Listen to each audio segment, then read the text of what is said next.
58 minutes past the hour here on the NorCal Sports Report on IU Sports Radio, your direct feed for all that is sports. We just got done talking to Aaron from 49ers First Takes about the 49ers offseason. Now we have my good friend Drew Foerder, former Cron associate and school teacher, talking about the Golden State Warriors. Now, the Warriors, or first of all, Drew, how are you doing before I move on? I'm doing good, bro. How's it going today, man? It's going great.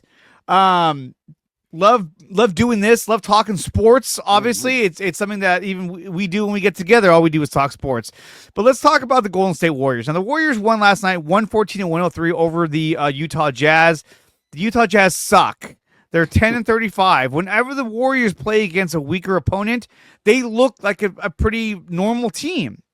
When they're going against a winning organization this year, a team with a winning record, they don't look very good at all. They have a lot of issues. They have scoring issues, defense issues. But last night they pulled it off at the final score of 114-103. Now the trade deadline is quickly approaching. Why the fuck it's on February 6th, same day as the Super Bowl, is beyond me. The NBA is complaining about we don't, we're having bad ratings and bad views. What do we do? Let's put the trade deadline on the Super Bowl. You know what I mean? So when you announce all these trades, you're like, hey, that's cool. Okay, Super Bowl's on. Everybody shut up. It's it's so stupid. You would think they'd be like, hey, let's push it to Monday, the day after. Yeah, so they could have a little bit of glory in their, their one day where they get some attention. The NBA, just to kind of touch on what you're talking about with ratings, the ratings have definitely dropped this year. It is not that is not a secret. I know that Adam Silver, he's extremely concerned. I mean, I'm sure the board, they're concerned, but as you know, Dre, the NFL is king, and it's just really difficult to compete, especially during the playoffs. It used to be when Christmas would come around, then it would be like, oh, now is when everyone starts watching the NBA. Right. Well, that's not even the case anymore. And then, we talk about the stars, we talk about Steph, we talk about LeBron, and they're going to be phasing out in the next couple of years. So who is the face of the league? Well, if you ask me, who's the face of the league right now? It's someone like, I would say Ant-Man, Ant-Man, Anthony Edwards. But is he the guy that is going to bring in the type of publicity, the type of, focus that you're going to get for LeBron and Steph? I don't know. Not in Minnesota, he's not. No. And that's one of the problems I see with Anthony Edwards. I love Anthony Edwards. One of my favorite players to watch because the guy is just so phenomenal. But he plays in Minnesota. Amazing. Minnesota. And he's also, nobody cares. He's also, like to be honest with you, I've seen a couple of his commercials, like Sprite. He's kind of just there. He doesn't have that much of a personality. And, LeBron and Steph, I mean, these guys, they've just they've been the face of this league for the last 20 years, basically. So it's going to be tough for the NBA to really, figure out where they're going. I will say this, they're in good hands when it comes to the TV contracts moving forward because of Amazon and NBC. Yeah. So they're going to be fine financially, and they've always been fine financially. The salary cap is going to increase again. They're going to get more of that revenue sharing. But let's talk about the Warriors, because the Warriors are a mess, dude. I'm sorry, but they really are. They're 500. They're back to where they were. But the next two games, Andre, they're playing the Oklahoma City Thunder tonight, and they're playing the Phoenix Suns on Friday. I will be shocked if they win either of these games. I'm sorry. I think they have a shot against Phoenix, but against Oklahoma City, no. They're just younger, more athletic, more refined, better defenders, better scorers. Andre, here's the issue. We are in right now, and you know this because you've been watching this team for as many years as I have. We're in that space right now where you don't want to be in the NBA. We're in the middle ground. Mm-hmm. We're in that space where we're barely hanging on, maybe to get into that play-in, but we're not a championship team anymore. I think even if we brought in Jimmy Butler, because I know that they're possibly still in the hunt because the Heat are lowering the asking price right now because he's such a dick, and they're like, we got to get rid of him. Well, he clearly wants out. and they called him back and they were like, hey, we'll take less if you want to take on Jimmy Butler because he wants to get out of there. So now Jimmy Butler's not showing up to practice. You remember when he won out of Minnesota? He was like talking shit to everybody. He's talking shit to Andrew Wiggins, calling him soft and all that. Fighting people. Yeah, then they were like, all right, get him out of here. So, it's like, yeah. So we're just to think about the reality of the Golden State Warriors right now. We're in this middle ground where they're not good enough. They're not even close to good enough really for championship contention. They're not really even a playoff contender right now. And they've already kind of made, I feel like they've already kind of made their move this year with Schroeder. I don't know. I mean, I think they hoped that would have turned out. But I know he had a good night last night, 23 points. I know he was kind of the player of the game, along with Pajimski, who had a great game last night. But they're not really in a place where they know where they are right now. And if they're not careful, they're gonna kind of stick in this spot for the next few years because Steph is not going to get any better. Draymond is definitely not getting any better, and they're not going to get a real high end lottery draft pick unless they get lucky in that right. with the ping pong balls or however they do it now. So I don't know what the answer is. I would like to see them go get either Vucevic or Butler, but again, who are you going to have to give up to do that? Yeah. And on top of that, when we look at their stats, right? So these stats are brought to you by ESPN. Let's take a look at these stats really quick and kind of compare the two of them. Look at Nikola Vucevic. He is averaging 20 points a game, 10 rebounds, and 3 assists. So he's having a really good year. He's a former first-round pick, but he's 34 years old. It's not like this guy, you're going to get him at 28, 29, 30, where you're like, okay, you got another 4 or 5 years left in you. He's probably got, I don't know, 3 years left in his in his career. He may be done. Who knows? When you look at his game stats, I mean, that's actually, here it is, right? Oh, game logs. You're looking at, he's been scoring a lot of points. Mm-hmm. You look at 20 points, 22, then 14, 17, 40, 14, 22. So he's scoring a lot for the Chicago Bulls. Who is their other big scorer? Zach LaVine, right? Yeah, basically, it's a team that is, Lonzo Ball just came back, and he well, remember that he actually looked pretty good in the he's Warrior the next game. Steph Curry. But you got a guy at 6'10", 260. So, is he serviceable for the Warriors? Yeah, but I think this is the guy you pick up if you're on the verge of it. One more piece to help get us through the hump. You already have Trace Jackson Davis. You already got Kevon Looney. You got Quentin Post. He's actually been playing really well since he's been in the lineup. Now you're going to add Vucevic. So who's got to go? Well, they would, in my opinion, you would be looking at draft capital. They would want draft picks, and they would probably want I would say they would want at least one first round pick. And I'm sorry, but over the years, one of the reasons why we're in the situation we're in was because we've given up so many of our draft picks over the years. I understand that we were a championship team for 7 years. Okay. So like we weren't getting high-end lottery picks. And then Joe Lacob and his team, they haven't really been able to get back in other than the James Wiseman year where they completely whiffed. And that was them trying to get their cornerstone big man. It did not work out. That was actually another, if you want to talk about layers, that's another reason why Bob Myers left, in my opinion, was because Joe Lacob was a huge part of that decision to pick James Wiseman when Bob Myers knew that he was going to be a bust, and he wanted to look at, I knew they couldn't get Edwards, but they were looking at possibly LaMelo Ball or Tyrese Halliburton. I mean, can you imagine would have been if we had one of those guys right now to take the place of Steph? If Minnesota just would have done what Minnesota does and taken James Wiseman and we got Anthony Edwards, this team would be set. Can you imagine Anthony Edwards? My God. Lightning doesn't strike twice, Andre. I know, but can you imagine? Could you imagine? That'd be phenomenal right now. But think about it. If we had, let's just say we had Tyrese Halliburton right now on this roster, and who knows, because Sacramento actually picked him, and then they ended up trading him to Indiana for Domantas Sabonis. Domantas, yeah. But really, if we had a cornerstone guard right now like LaMelo Ball or Tyrese Halliburton to take over for Steph, we would be in a great position. But we have Brandon Pajimski, we have Moses Moody.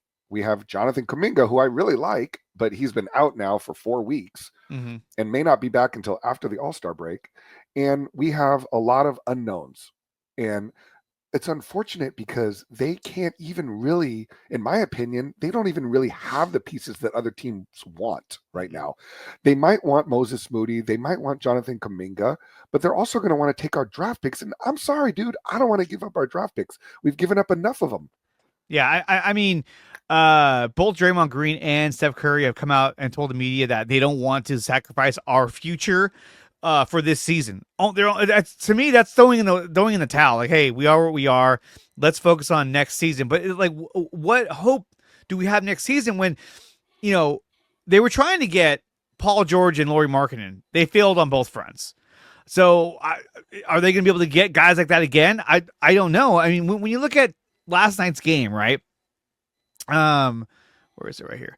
When you pull up the stats for last night's game, you look at what they did. Right? Andrew Wiggins, 19 points. When he scores that many points a game, the Warriors have a higher chance of winning. When he has games where he scores 4, like, dude, 1 for 11 from the field. Yeah, like the other night in Sacramento. And at this point, he's our number 2 scorer, it feels like. And that's sad when Andrew Wiggins is your number 2 or even number 3 option. Dennis Schroeder had a good game. He had 23 points. But, of course, he was playing because Steph Curry wasn't there. So without Curry being there, it seemed like he actually played better. But Brandon Podziemski coming back is helped a lot. I mean, he had 20 points last night, 7 rebounds, 6 assists. He really fills in that stat line. He's been a huge help. Before he went on injury, he was terrible. He was playing like shit. He couldn't shoot from 3. Now that he's back and he's more healthy, I think he's going to play better. Buddy Hield, I don't know what to tell you anymore. He's a one-hit wonder. How do you start off a season that hot? And like I told you, I have season tickets. I share them with your father, with your is he your father-in-law? My father-in-law, yes, yeah.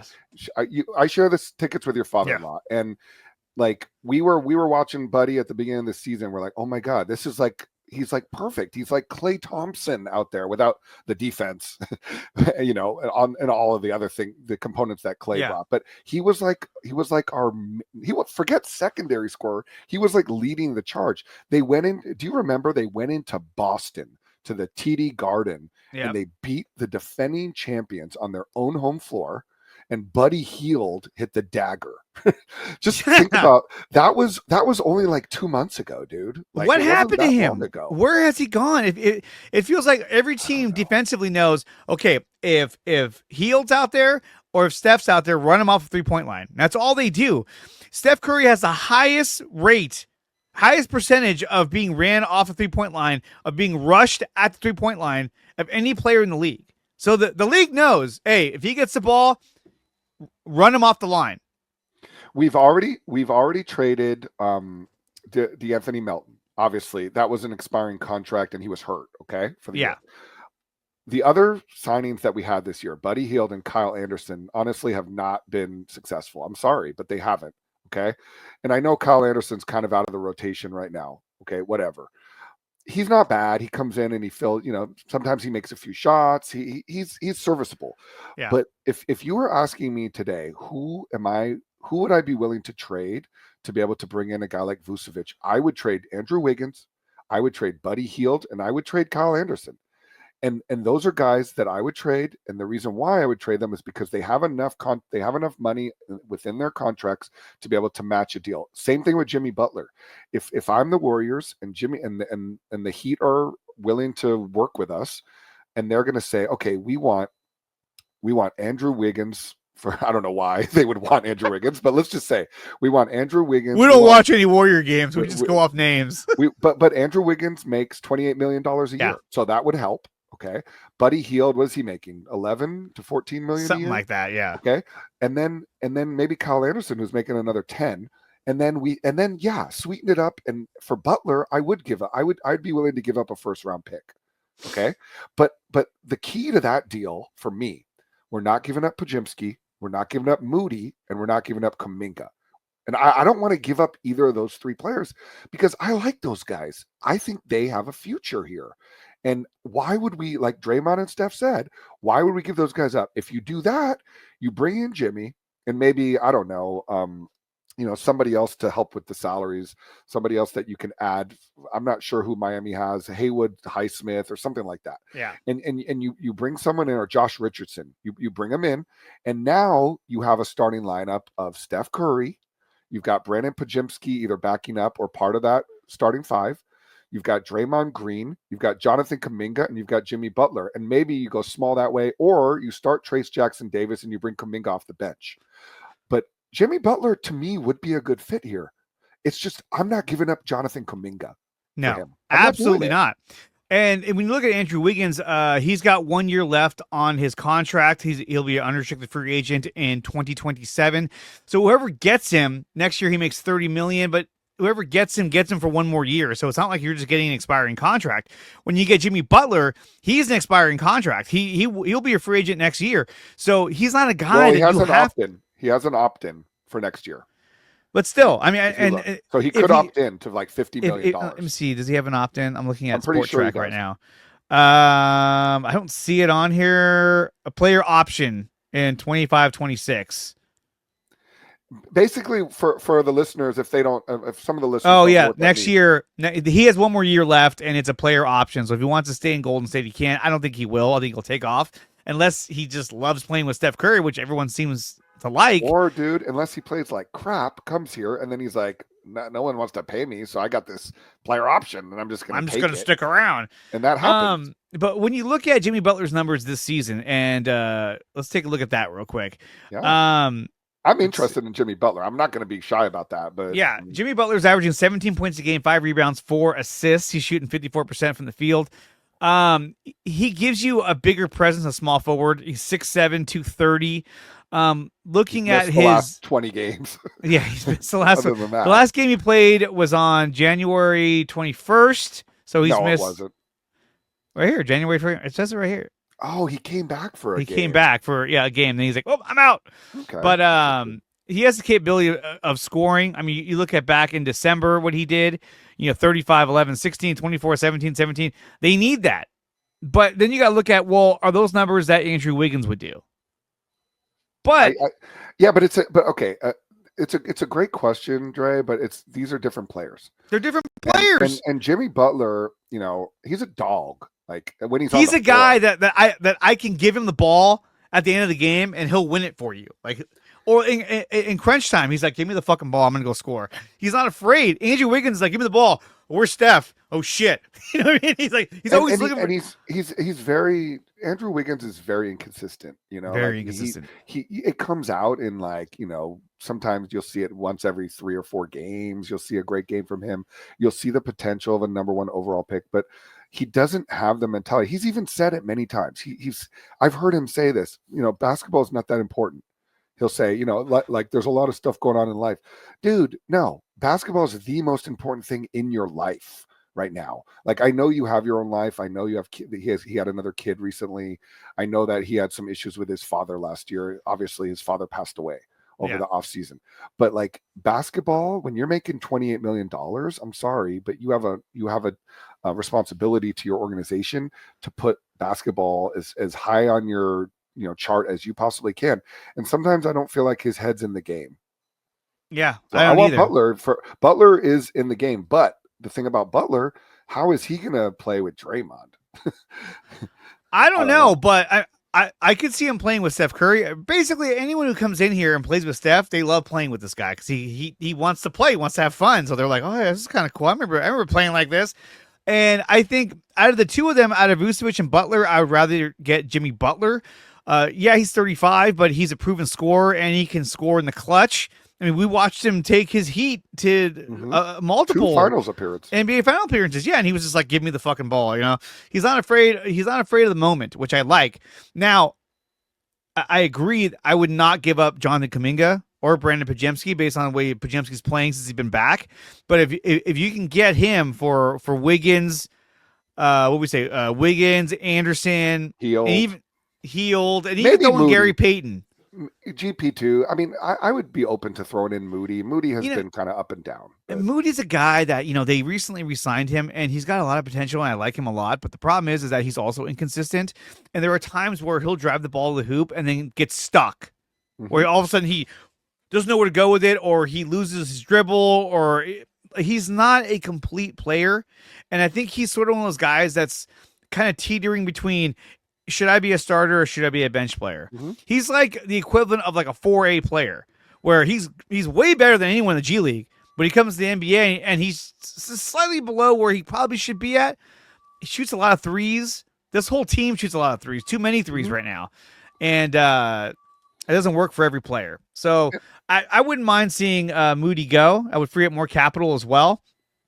But I don't see a scenario where you get both Vucevic and Butler. I think it's either or Vucevic.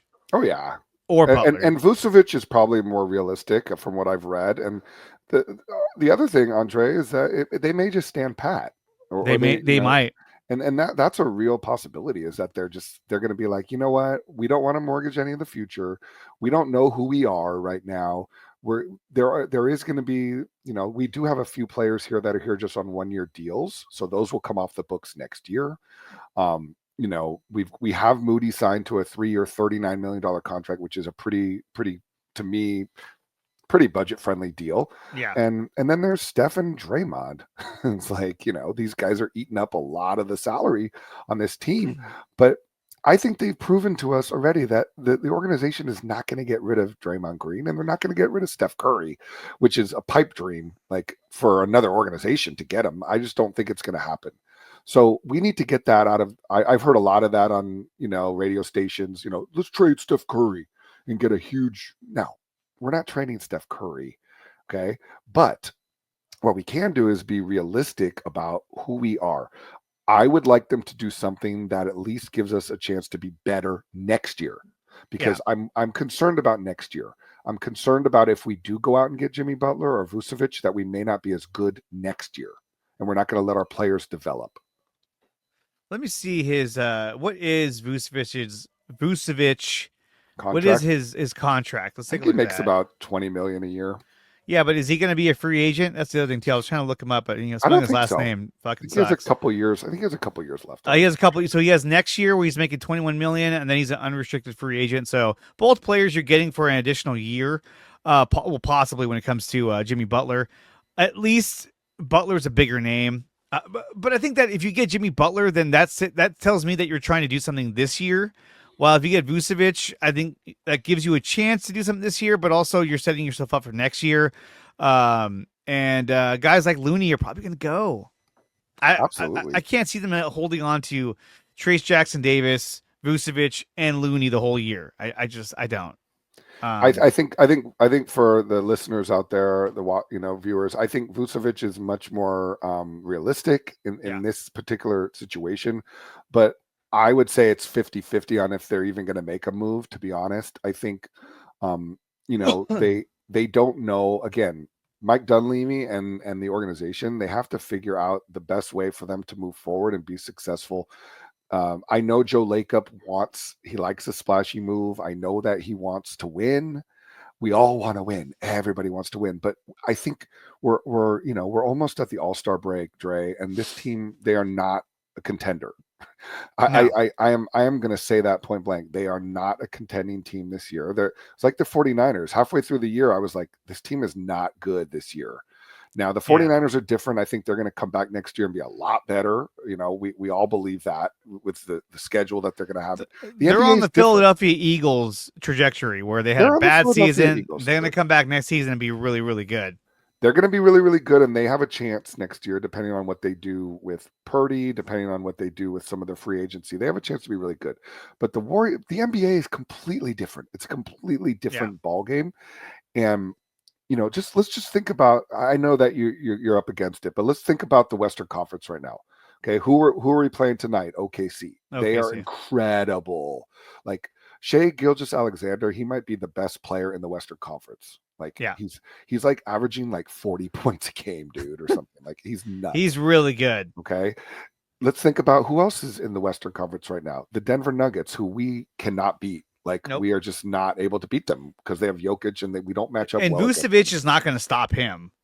No, let's just like even just take a step back and like let's just think about the teams that are in our division. I know nobody cares about divisions in the NBA, but we have the LA Clippers. The LA Clippers have absolutely handled us 3 times this year. Yep. And we just do not match up well against their size. Like James Harden just cooks against us. They defensively, they clamp us down. We do not match up well against the Lakers. The Lakers have proven that. Like they give the They ball to can't stop Anthony AD, Davis. Yeah. and they've got enough around him to be able to just kind of like absolutely just put us in our place. And then even the Kings, who they're thinking about for some reason trading De'Aaron Fox, which I don't know why. They have aspirations too to be really good. Like they've showed that they have the ability, they have the talent on their team to, absolutely slaughter us like they did in San Francisco when they beat us by 40 points. So that's just in our division, dude. This team right now, they are not a contending team. So the brain trust, they have to figure out what is the best course of action moving forward. Matt Steinmetz on 95.7, he talks a lot about this. He talks about how they have to think about the next 2 years. Are they going to either, mortgage the future and try to win another championship, or are they going to let Steph go out with dignity? They're going to keep him, obviously, but try to keep us competitive as possible, but develop the young players that we have. We have some good young players on this team. We have Trace Jackson Davis. We have Podziemski. We have Kuminga. We have Moody. We have Quentin Post. That is a decent group of decent young core that we can build around and actually see what it looks like. It'd be weird to see Andrew Wiggins and Jimmy Butler in the same team if that were to work out that way. That'd be a little weird, but you never know. You never know what's going to happen. The trade deadline is next week. It's on Super Bowl Sunday. Horrible date for the NBA. They've fucked up again. But we'll see what the Warriors pull off because they need to make. I've been saying this for weeks. They need to make a move fast because this season is slipping away every single game. And I don't see them getting a win tonight against OKC at 7 p.m. Pacific time. They'll be live against the OKC Thunder, who are probably going to just stomp all over them. But we'll see. We'll see. And Steph will play, but that doesn't always mean they're going to win. And Steph doesn't even play back-to-backs anymore. You know what reminds me of? The Golden State Warriors remind me of the 2016 San Francisco Giants, where you're like, why do we still have Belt? Why do we still have Crawford? Is Buster Posey is he still wanting to play? What's happening with him? And all these old guys just hanging around, and you're like, Baumgartner was even like kind of on. It's kind of like, so what are we doing right now? And they had no answer. They're like, I don't know. We're kind of stuck with these guys. And then every trade deadline would come around, and they would stand pat because Brand Sabian would say, to be honest, we were kind of dead in the water. It's kind of like, I can see that when you're on the field. So the moves that they're going to make, if they get Jimmy Butler, are they going to win a championship? No. Will they be more competitive? I think so. Can they build around him and Steph? He's 35. Can you build around those two guys going into next season? I think you can. He's your small forward. Does Kuminga move to power forward? Does he move to shoot? Or do you just go? Do you roll with Steph Curry, Jonathan Kuminga, what's his face? Jimmy Butler, Draymond Green, and then Trace Jackson Davis. I think that's probably your best bet. It's a bigger lineup, and they can score more, so that's going to do a lot for you. So we'll see what they do. But if they trade Kuminga, then this team is lost. I think it would be a huge mistake for them. I do think that there's a light at the end of the tunnel for them if they do this right. And they really have to be, if they do make a trade, it's fine, but make sure that you keep your options open for the future. I think that they have a chance to make the playoffs this year. I'm not saying that they're completely done, but they are not a championship contender, and they need to get that out of their heads, because even if they were in a miraculous turn of events, be able to get through the West, which I just don't think it's going to happen. You've got Boston and Cleveland on the other side, and those two teams are just absolutely like world beaters right now. Yeah. And we saw Boston the other night. They handed us our worst home loss since like 1972 or something. Yeah, that's pretty bad. Yeah. So I don't see it, but I want them to be judicious in how they move forward, and then be transparent with the fan base. What is it that we're doing? Because I'm a season ticket holder. I don't know what the hell they're doing. No. Moving forward. I mean, Kuminga is going to be a restricted free agent going into this offseason, so whatever he gets offered, you can match it. And that's probably what they're going to end up doing. Like, hey, Absolutely. and I think he wants to test that market to see how much money he can get. But the guy, man, I'm telling you, if they were able to get a De'Aaron Fox, I think that would be phenomenal. But I mean, they want to trade him, but they're going to want draft capital back. They're probably going to want a Kuminga back for De'Aaron Fox, who'll be a free agent at the end of the year. Imagine if they signed him and you had Fox and Curry. That's a small backcourt, but still. I'd be open to it, but I would guarantee that the Kings would ask for Kuminga. Oh, absolutely. But if they were able to get him, let's say in free agency, then I think you could possibly recreate what you had in Jordan Poole and Steph Curry the year we won the title.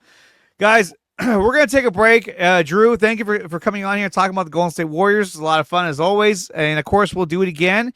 Guys, let's talk after the trade deadline, dude. After the trade deadline, we'll do it again. There you go. After the Super Bowl. When we come back, we're going to talk about San Jose Sharks scores, some of the scores around the Bay, and my final prediction for Super Bowl 59. You're listening to NorCal Sports Report on IE Sports Radio, your direct feed for all that is sports.